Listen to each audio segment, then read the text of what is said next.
Hello बच्चों, मैं संजीदा हिंदी शिक्षिका। कैसे हैं आप सब?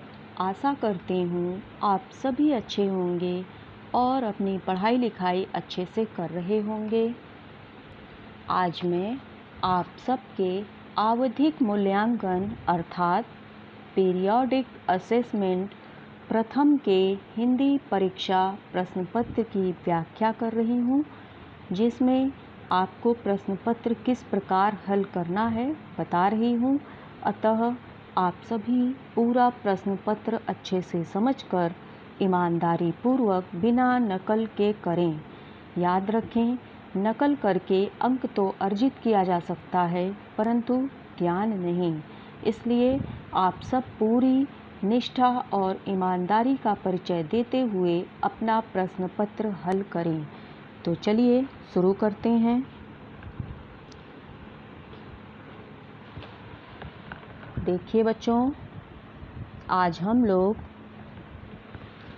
कक्षा 9 के हिंदी विषय के प्रश्न पत्र को कैसे हल करना है इसके बारे में समझेंगे।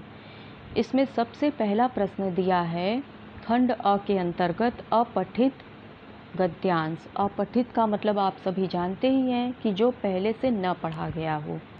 तो इसको करने का नियम यह है कि सबसे पहले आप इस प्रश्न को पढ़ लीजिए। फिर जब आप प्रश्न को पढ़ लेंगे तो गद्यांश को पढ़ेंगे और गद्यांश में जहाँ कहीं भी इसका उत्तर दिखेगा उसे आप रेखांकित कर लेंगे प्रश्न को ध्यान में रखते हुए, और बाद में इसे समझकर लिखेंगे। तो चलिए सबसे पहले इसके प्रश्न को पढ़ते हैं। कई लोग किसकी बाट जोहा करते हैं तथा क्यों?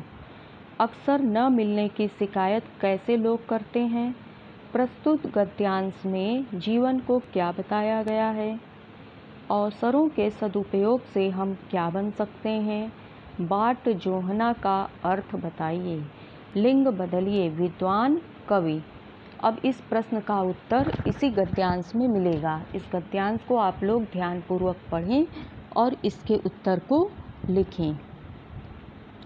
प्रश्न नंबर 2 है, निम्न काव्यांश को पढ़कर लिखिए प्रश्नों के उत्तर। अब यहाँ पर पद्यांश दिया हुआ है, इसका भी नियम इसी तरह से है। पहले आप प्रश्न को पढ़ेंगे। कवि ने किस दीपक को बुझने न देने की बात कही है? पूजा का दीपक, घर का दीपक, गौरव का दीपक, महल का दीपक। सभी देशवासियों को किस प्रकार मिलना चाहिए? वीर बनकर, सैनिक बनकर, शत्रुओं से लड़कर, माला बनकर। कवि ने किन रूढ़ियों को छोड़ने को कहा है? प्राचीन, नवीन, बुरी, परंपरागत। चतुर किसे कहा गया है? विवेकी मनुष्यों को, देशवासियों को, पूर्वजों को, हंस को। प्रेम शब्द का पर्यायवाची नहीं है। राग, स्नेह, प्रीति, विराग। अब इन सब प्रश्न के उत्तर आपको इसी काव्यांश में मिलेंगे। काव्यांश को सावधानी पूर्वक पढ़िए और उत्तर को लिखिए। अब देखिए खंड ब में व्याकरण का दिया हुआ है। प्रश्न 3 का क, परि और अति उपसर्ग से दो शब्द बनाइए। परि और अति उपसर्ग है, इससे आपको दो शब्द बनाकर लिखने हैं। ख में है, निम्न शब्दों में उपसर्ग व मूल शब्द बताइए। निरपराध, अपकीर्ति। इन दोनों में उपसर्ग और मूल शब्द बताने हैं।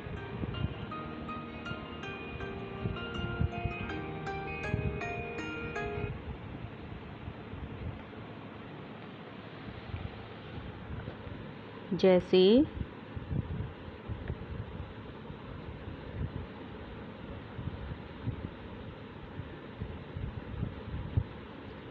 आप लिखेंगे मूल शब्द प्लस प्रत्यय, इस तरह से। प्रश्न नंबर 5 है, निम्न पदों में समास का नाम बताना है। सेनापति, आमरण, इसमें कौन सा समास है इसको आपको बताना है। निम्न पदों का समास विग्रह कीजिए। नीलगाय, माता पिता, इनका समास विग्रह करना है, अलग अलग करना है। प्रश्न ग का पहला है, जिस समास में पहला पद अव्यय हो उसे क्या कहते हैं? द्वंद्व समास, द्विगु समास, कर्मधारय समास, अव्ययी समास। ये आपको पता है, आप लिख लीजिएगा। किस समास में विग्रह करते समय कारक चिन्ह का प्रयोग करते हैं? तत्पुरुष, बहुव्रीहि, अव्ययी, कर्मधारय। तो आप सभी को पता है कि कारक चिन्ह का प्रयोग हम लोग तत्पुरुष समास में करते हैं। प्रश्न नंबर 6 है, अर्थ के आधार पर वाक्य भेद बताइए। यहाँ से चले जाओ, कल कौन आ रहा है? भगवान करे सब सकुशल लौटें। इसमें वाक्य भेद बताना है कि कौन सा वाक्य है। दूसरा है, निर्देशानुसार वाक्य परिवर्तन करें। माताजी आज घर जाएंगी, इसे आप संदेहवाचक वाक्य में बदलेंगे। यह पत्र वहाँ पहुँचाना है, इसे आज्ञावाचक वाक्य में बदलना है। तुम कल वहाँ जाओगे, निषेधवाचक वाक्य में बदलना है। प्रश्न 7 है, अलंकार का नाम बताइए। कनक कनकते सौगुने मादकता अधिकाय। इसमें देखिए कनक कनक शब्द 2 बार आया है, तो आपको पता होगा कि यह कौन सा अलंकार है, उसको आप लिखिएगा। काली घटा का घमंड घटा, इसमें घटा शब्द भी 2 बार आया हुआ है, तो कौन सा अलंकार है? लिखिए। चेहरा है मानो झील में हंसता हुआ कमल, इसमें पहचान के लिए मानो शब्द आया है। तो मानो, आपको पता होगा कि मानो शब्द जब आता है तो उसमें कौन सा अलंकार होता है। तब तो बहता समय सिला सा जम जाएगा, इसमें सा आया है, पहचान। इससे आप लोग समझ जाइए कि इसमें कौन सा अलंकार है और आप सभी अच्छे से समझते हुए लिखिए। ख में है, उपमा अलंकार का एक उदाहरण दीजिए। ग में, जहाँ उपमेय में उपमान की संभावना व्यक्त हो उसे कहते हैं उपमा अलंकार, रूपक अलंकार, उत्प्रेक्षा अलंकार, यमक अलंकार। तो जहाँ संभावना व्यक्त की जाती है वहाँ पर कौन सा अलंकार होता है? आप सभी लिखिएगा। खंड स साहित्य के अंतर्गत फिर देखिए क्या दिया है। प्रश्न 8, यहाँ पर भी कुछ गद्यांश दिए हुए हैं। पहले आप प्रश्न को पढ़ेंगे, फिर गद्यांश को पढ़कर उसके उत्तर आप लिखेंगे। प्रश्न है, पहली पंक्ति में दोनों शब्द किसके लिए आया है? मूक भाषा से क्या तात्पर्य है? दोनों में आपसी रिश्ता कैसा था? मनुष्य किस बात से वंचित है? प्रस्तुत पाठ व लेखक का नाम बताइए। इन चारों के उत्तर आपको इसी काव्यांश में मिलेंगे, आप सब अच्छे से पढ़कर उत्तर दीजिए। प्रश्न 9 है, निम्न प्रश्नों के उत्तर दीजिए। नेपाल तिब्बत मार्ग का क्या महत्व है? हीरा और मोती दोनों बैलों की घनिष्ठता के विषय में बताइए। मैं अब पुस्तकों के भीतर था, कौन सा विकल्प अर्थ दे रहा है? लेखक पुस्तकें पढ़ने में रम गया, राम नहीं होगा, इसको रम बना लीजिए, रम गया। लेखक पुस्तकों की शेल्फ के भीतर चला गया। लेखक के चारों ओर पुस्तकें ही थी। पुस्तक में लेखक का परिचय और चिन्ह छपा था। तो इन चारों में से जो उत्तर सही होगा उसको आप लोग लिखेंगे। और पहला प्रश्न दिया है, कांजी हाउस में कैद पशुओं की हाजिरी क्यों ली जाती होगी? तो इन चारों प्रश्न के उत्तर आप सभी को लिखने हैं। प्रश्न नंबर 10 है, निम्न पद्यांश के आधार पर निम्नलिखित प्रश्नों के उत्तर दीजिए। इसमें कबीरदास जी की साखी दिया हुआ है। काबा फिर काशी भया, राम ही भया रहीम, मोट चून मैदा भया, बैठ कबीरा जीम। इसमें से कुछ प्रश्न हैं, इनके उत्तर आपको लिखने हैं। काबा और काशी में क्या समानता है? कबीर ने काबा और काशी के महत्व को किस प्रकार व्यक्त किया है? मोट चून मैदा भया का आशय स्पष्ट कीजिए। प्रस्तुत पाठ व कवि का नाम बताइए। प्रश्न 11 है। निम्न प्रश्नों के उत्तर दीजिए।